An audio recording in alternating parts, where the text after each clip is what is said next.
Welcome to This Club Sucks, grief support for parents after the lasagnas are long gone.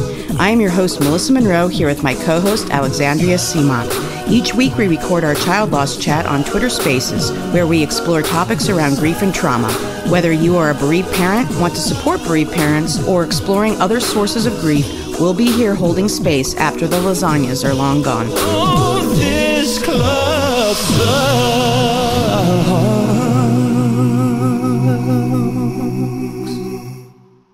Welcome to Child Loss Chat. Today's guest is Norine Vander Hooven. She's an LCSW, licensed clinical social worker who specializes in suicide and is also an EMDR consultant and facilitator.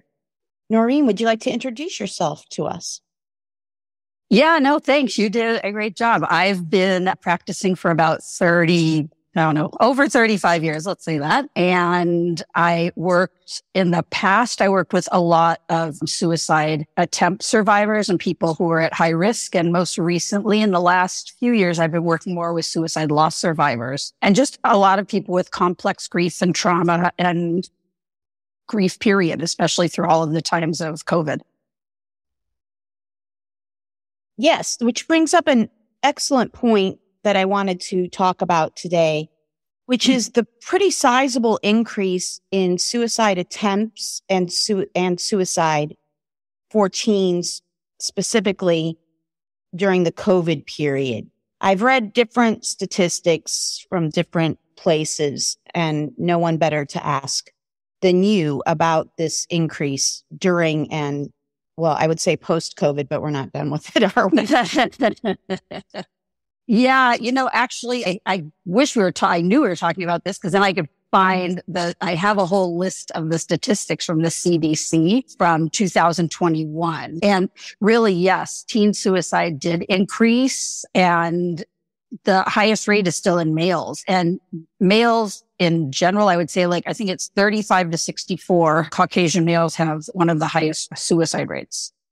And a lot of it is, even with teens, with everybody, is a lot of isolation. And then when people they are able to come back and to start socializing, they're afraid to. And so then it turns into, this phobia. And then they feel all alone as well, or they can start coming back into the space where they're ready to socialize, but others aren't. And so that way they feel isolated. So there's a lot of different kind of complex twists and turns with COVID and suicide. And like you said, we're not done yet. And unfortunately, I know in the Los Angeles area, especially, that it's on the increase again. So we'll have to, see how that plays out, really. It's heartbreaking. I have a teen myself. My daughter will be 14 next week. And I can barely think of a family that has kids the age of mine that don't have at least one child in some kind of free fall. Yeah. It's really a lot. So I think there's been a massive increase, not just in suicide attempts and suicide, but also eating disorders, depression, anxiety. Oh, absolutely. And so many other diagnoses. Are you seeing that in your practice? Oh, yeah. It's interesting because I don't really work with eating disorders a lot. And all of a sudden that it's come out that I've had several clients that have struggled with eating. And one has had an eating disorder and she kind of went into remission. And then it just came back out, full force. And I ended up referring them to eating disorder specialists because that's not my specialty. And I want to make sure that they get the right help. But one of the big things we see, I think the biggest, is anxiety. And it ends up triggering old traumas that then end up becoming, much larger. But it's so, I don't want to say it's so bad, but it is in the sense that no therapists have openings. Right now, I am full until February. I'm solidly booked until February. It's absolutely crazy. And when people call me and then I try and give them referrals and I call back and they go, oh, that person's, full. So I think that we're all just kind of doing the best we can and trying not to, get burnt out at the same time, because we have to take care of ourselves in order to help take care of others. So. Absolutely. And yes, the waiting list thing is real. If what happened myself and in my practice, when I refer people out, I love that you refer people out. That's what we should do when something isn't our specialty. But so we have this massive increase in anxiety, which is understandable. The world is kind of a, poop storm right now. And yes, we've had other difficult times in our history, but most of these kids have not lived through anything like this. And when you're a child, you don't have, I think in the beginning of the pandemic, it might have seemed like they were kind of rolling with the punches pretty well because they didn't have the historical memory to know just how out of the box it was. But it also took a deeper toll on them, I think, than adults, because not that it hasn't had a toll on adults, because it absolutely has, but they also lack the historical memory to be able to say, look, we've lived through some crazy things before and there is another side. It's just,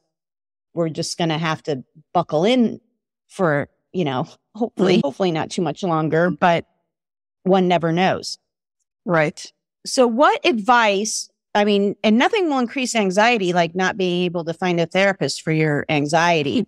Right, exactly.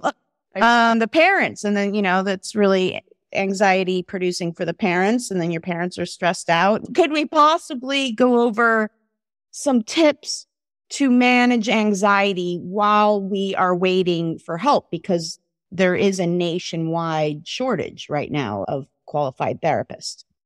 Yeah, absolutely. I think one of the biggest things when anxiety happens is when people are not staying present. And to the extent that you could think 5 minutes ahead, and that's going to produce anxiety for someone who's already experienced anxiety. It's going to make it worse. They could think literally 1 minute in the future, and that will cause anxiety. So, what I suggest is when they find themselves just starting to, either their heart starts racing, their hands are sweating, whatever their signs of anxiety are, when people notice that they start getting nervous, is to do what we call 4 square breathing. And some people call it box breathing, and some people call it 4, 5, 6, 7 breathing. But basically, the way I do it with my clients is I have them take a breath in for 4. And the breath in has to be like this really good, deep, we call like belly breath. So it's that when you're taking the breath in through your nose, you're actually feeling your stomach expand instead of like contract in. Because a lot of people contract their stomach in, they're taking it more from like their chest. So when you take that breath in for 4, you're feeling your, belly expand, and then you hold it for 4, which is really one of the most important parts, because that starts to shift the sympathetic and the parasympathetic nervous system so that it does help slow that heart rate down a little. And then you let it out for 4 or more counts. As long as it's at least 4 counts, it could be 5 to 8 counts, like whatever you want to do, as slow as you want to do it. And then you hold it for 4 counts. And then you do that again. And I have never found that it hasn't helped anybody. But the key is you can't just do it once. You have to do it like some people are able to do it 3 or 4 times, and some people have to do it 5 or 6 times. So you just keep doing it until you feel your nervous system starting to calm down. So I would say that's like the easiest and the biggest thing. The other thing that we also talk about with anxiety is have people notice things around them in detail. So like I could say, right now I see my computer screen and there's purple on it and there's green on it and there's yellow on it. I see a box of Kleenex, which is green. So they can label it out louder to themselves, whichever they find more helpful, but really in detail. And they should name at least 5 things. So it's 5 things that see, 4 things that they hear, 3 things that they could touch, 2 things they could smell, and 1 thing they could taste. So that's kind of known as 5, 4, 3, 2, 1. And if anyone even Googles that, that's what they'll find. So if they forget, kind of what order. And the other thing is, it doesn't matter the order. Like if you say, oh, I hear 5 things, right? Instead of see 5 things, that's fine too. So I think those are 2 that are just really helpful in doing that. The other thing is, if you tap alternatively, like tap on your left knee and then tap on your right knee, and then tap on your left knee and then tap on your right knee, like that slowly, like 4 to 6 times. And then you take a good deep breath and then you start to do that again. That's also very calming, because that's one of the things we teach in EMDR is bilateral stimulation. And that's how these techniques that we work with them like really help instill this and make it feel that much more powerful. I agree. All of those techniques are incredibly powerful, and I use them with my patients and my daughter, although I have not been using the 5, 4, 3, 2, 1 as much. So thank you for that reminder. And sometimes when my patient's on the table, I will have them tap their legs while they're noticing what they see and smell. And that seems to help also.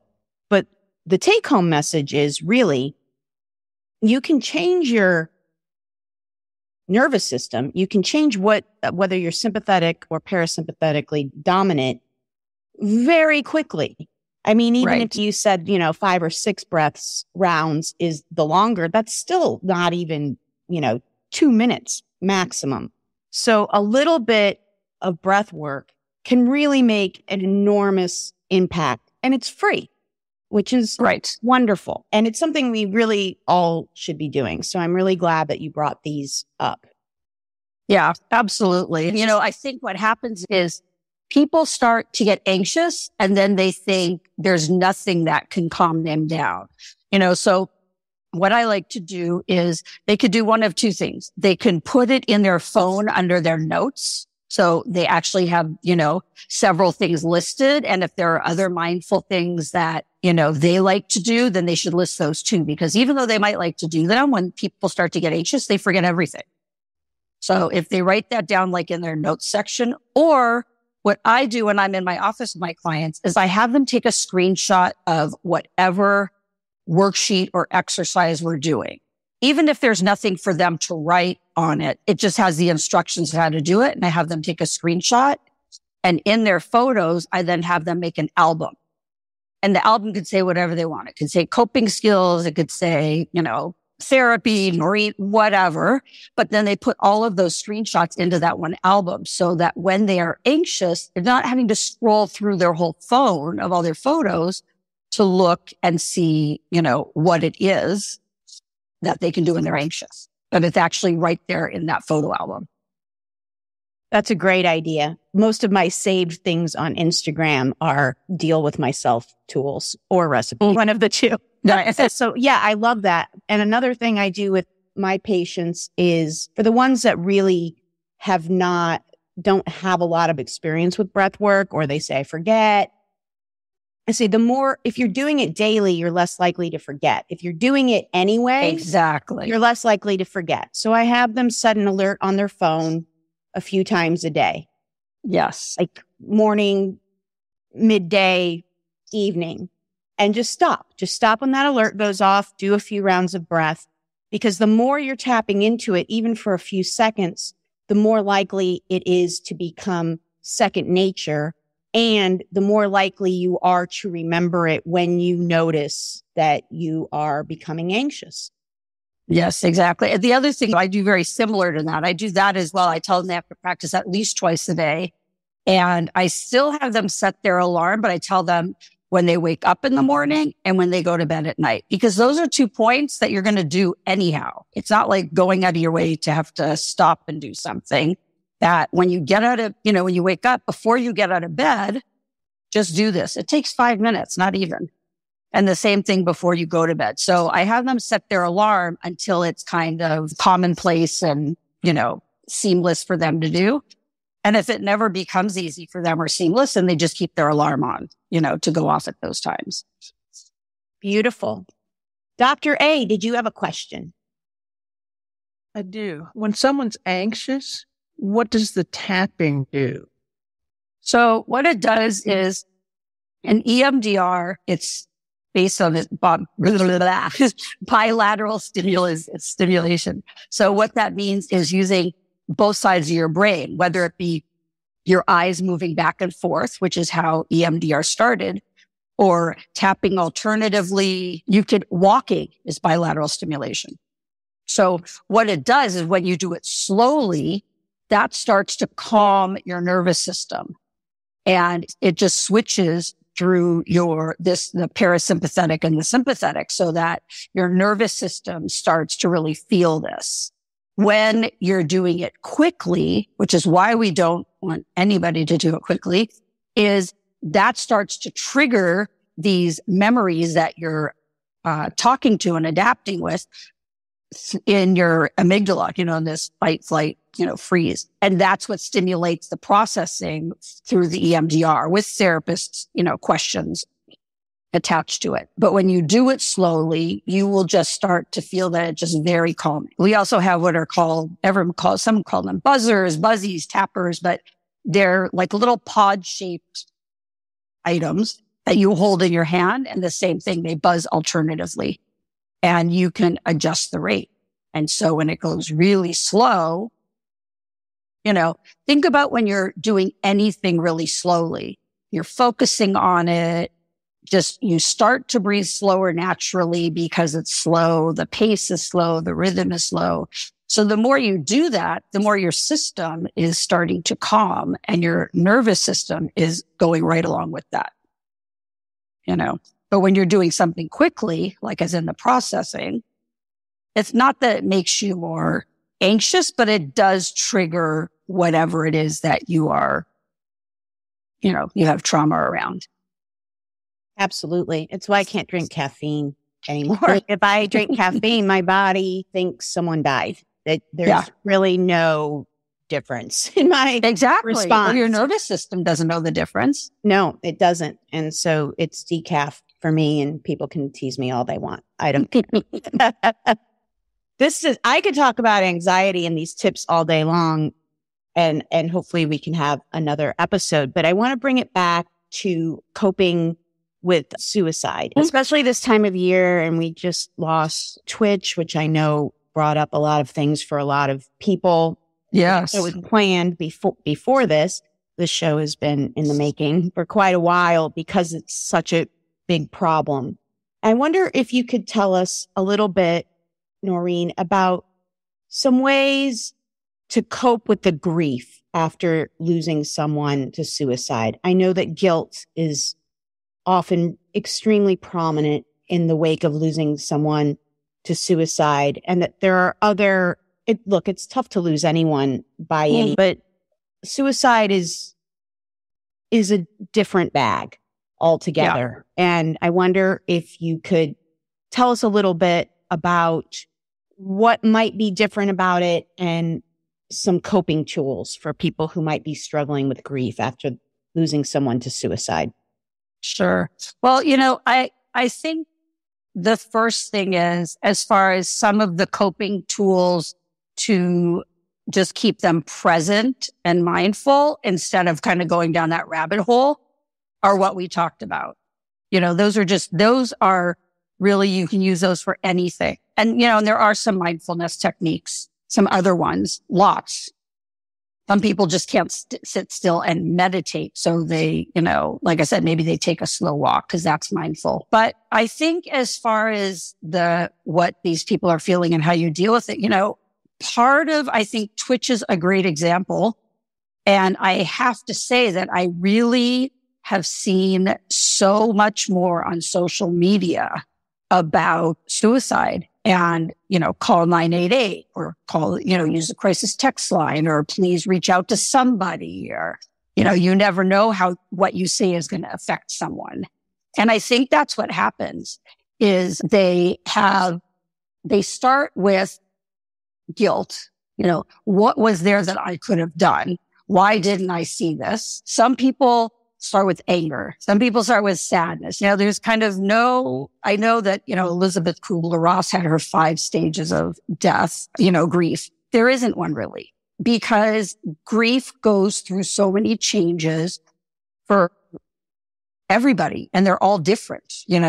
We could have lost the same person, and I could be angry and you could be very sad. Right. And so all of these things change. So, one of the most important things is sometimes just to sit and be with that person. You don't have to say anything. I think people just need people to be there for them sometimes. And a lot of it is, when you talk about the guilt, it's like, why didn't I see this? I should have known, all these things. But a lot of times people aren't going to show that.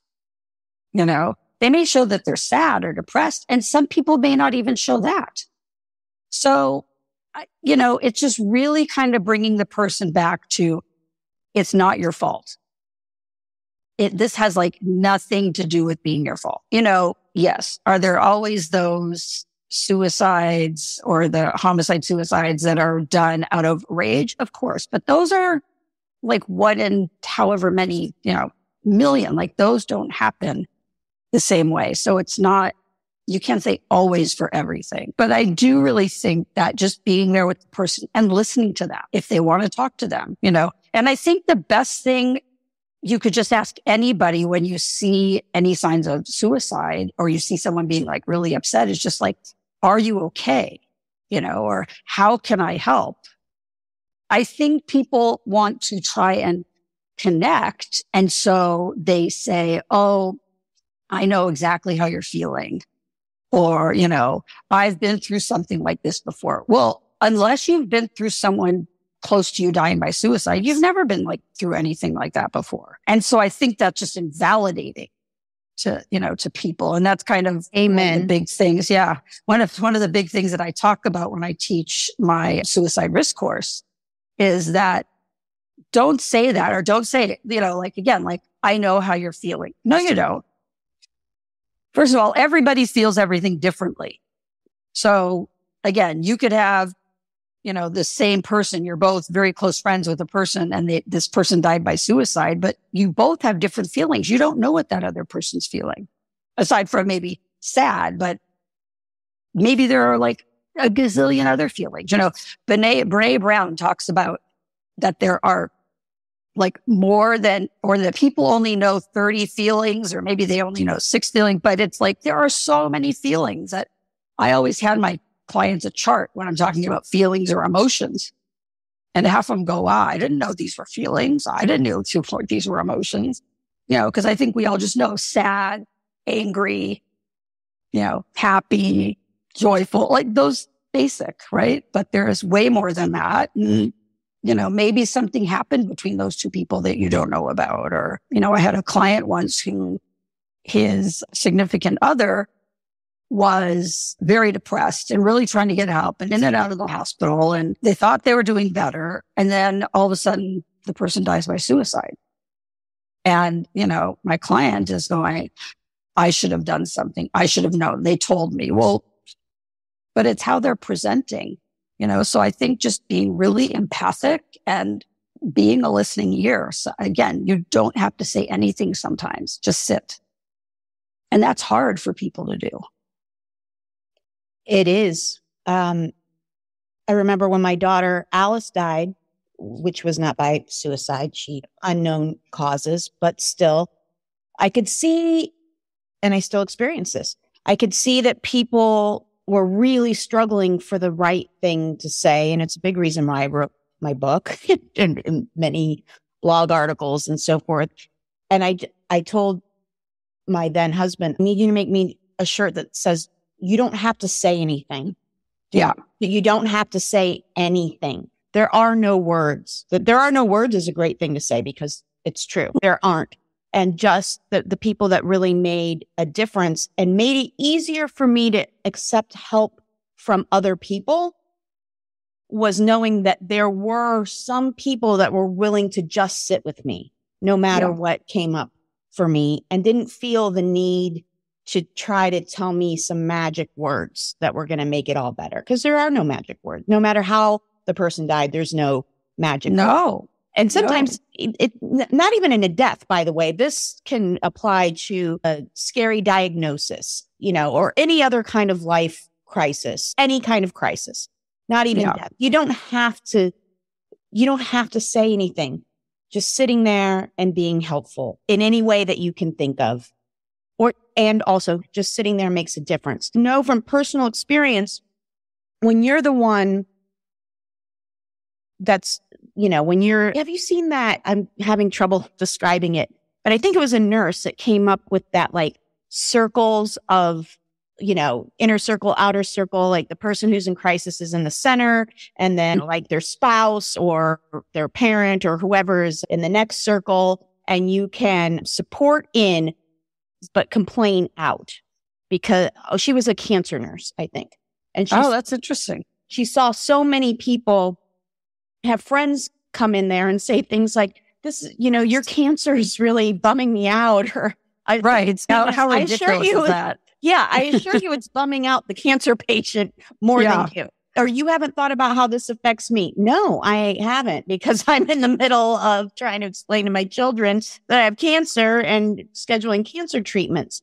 So the whole point was, it's going to be hard for you if a close friend of yours or someone is going through something difficult, but you don't go to the center of the circle with that. You go to someone one more removed than you for your support. Correct.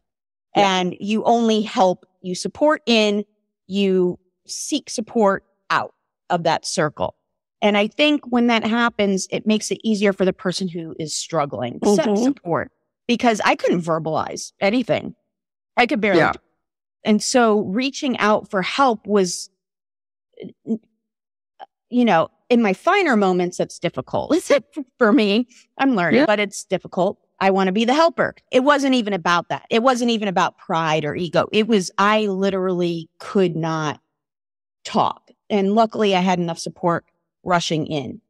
But for things, a little less than that, or if you're just someone that's always struggled asking for help, that can be really difficult. So if you are struggling with grief because you've lost someone to suicide, and you're having trouble asking for that help, what kind of advice would you have for someone in that position? I think that's the kind of $64 million question, right?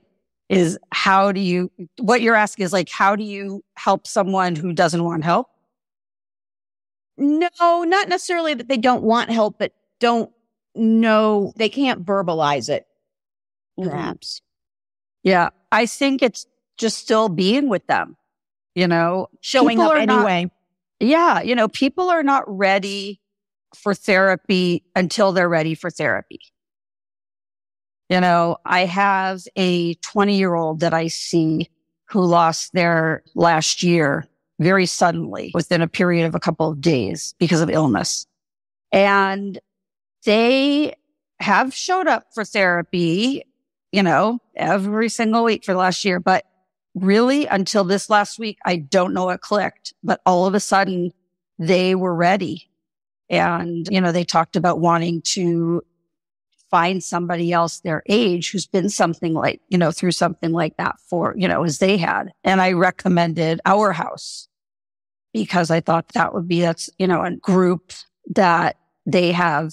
It's all peer run, or mentors, really. They train these people, and it's all divided up into different age groups of people. Doesn't matter what type of death it was, but just different age groups.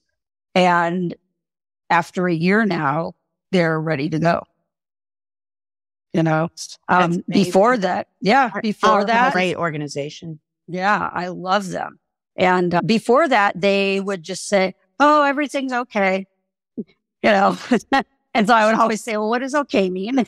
And then they would tell me maybe they had a hard week or something happened, and they have a sibling that they now have to care for because the, dad is really not caring for the sibling. And it was hard. It was really hard. It's been a really hard year. But And I have to give credit to, this person's significant other because they've also been through this, with them, the same thing. And, they're going, how do I deal with it? What do I do? The same thing. I just said, just be there. Just be there for them. Absolutely. So just showing up anyway. It's just simple as that. It really is simple. It's not and again, someone's only going to seek treatment when they're ready to seek treatment. And when they're ready, they'll know. Yes. Oh, I'd like to share a couple of, again, my loss was not suicide, but I think that it can apply in these cases. Some of the best things that people did for me when my daughter died was send a note that said, I'm supporting you this week. I could pick up your other daughter from school a couple of days. I could take you on a hike. I could come over and just sit with you. I could come over and do laundry while you take a nap. Which do you prefer? And then that helped me be able to say, oh, they're coming anyway. They didn't ask. They're not looking for me to say no. They're helping no matter what I say. I might as well select one of these items where they could be helpful. And I could say, well, today I need this. Or if you were planning on coming Thursday, I don't know how I feel. I don't know how I will feel. Maybe just come over and we can go from there. And that was really helpful because it took the burden off of when you're in trauma. It can be hard to articulate your needs. And you also don't know how you're going to feel in 1 minute, much less 3 days. So right. I found that really helpful. The people who said, I am doing this. Here are some of the ways I could support you. Which one do you prefer? Was really helpful for me. And then it kind of showed me that these people are going to help me whether I tell them I'm okay or not. And so I might as well drop that whole balloon and just take the help. And then it only took a couple people coming to support me anyway, and who really did just sit there with me to be able to trust that some other people would be able to do that as well. Yeah, that's awesome. Well, we have about 5 more minutes. So I just wanted to wrap up with what are some warning signs? I know it's one thing that people really beat themselves up over in the wake of suicide is I should have known, I should have seen it, I should have blah, blah, blah, blah, all of that whole train of thought. Yeah. What are some warning signs to look for, even when the person's saying, no, I'm okay. No, I would never do that. What are some signs that we might look for, Norine? Yeah, I think it's really a lot of behavioral signs as far as maybe they're isolating more, maybe they're sleeping more, they're sleeping less, they're eating more, they're eating less. Also, their moods are just shifting, a lot, even though they're saying they're fine, the next minute they're not. So I think it's things that are out of the ordinary for them that they're displaying is the biggest thing. Yes. I know in a couple of instances in my orbit, there were a couple of instances of someone's really seeming like they were in crisis. And then suddenly they seemed better for a couple of weeks. And people thought, oh, they're doing better. And then they died by suicide. Yeah. And looking back, you realize they felt better because they were formulating a plan. That's right. And so I think it's important to notice that if someone has really been struggling for a long time and then suddenly seem okay, that maybe not the case. Is that fair to say? That's totally fair to say. It's kind of like people are terminally ill and then all of a sudden they have like 1 or 2 better days. And the same thing, people are like, oh my gosh, they're getting better. And then the next day they die, they die. So you just never know, what's going on inside in someone physically like that or emotionally. And just don't take anything for granted that, if you see a shift in any direction, and I think part of the biggest thing that's also really difficult for loss survivors to hear is it was selfish. Because people say that a lot. Yeah. People who do not understand suicide say it's selfish. And I, try to explain to them, it's kind of like they have like a toilet paper roll that they're looking down, that tunnel vision, that they can see nothing else around them. And then that's kind of what they're experiencing. They don't experience that they have a kid at home or their husband or that people are counting on that. They don't get any of that. They can't see that. They can only see their pain and how they need to end their pain, and how they're a burden on people. And so I think that's just one of, the most harmful things that could be said. Agreed. I'm very glad that you brought that up. Well, we have about a minute left. I just wonder if you have any parting words for us, for people who have lost someone to suicide. I would say just know that there are people for you out there to support you, and that when you're ready, then that's when you take advantage of that. But even, friends, colleagues, relatives, that they're there too. It's not only just professional help, but everybody wants to be there for that person. They just have to let everybody know when they're ready. Absolutely. Norine, thank you so much for joining us today. Thank you, Melissa, for having me. It's been great. I deeply appreciate you and your expertise. And always, thank you. And thank you for being on the show twice. You're our first repeat guest. That's awesome. Well, thank you again. Thank you, and have a beautiful day. Thanks, you too.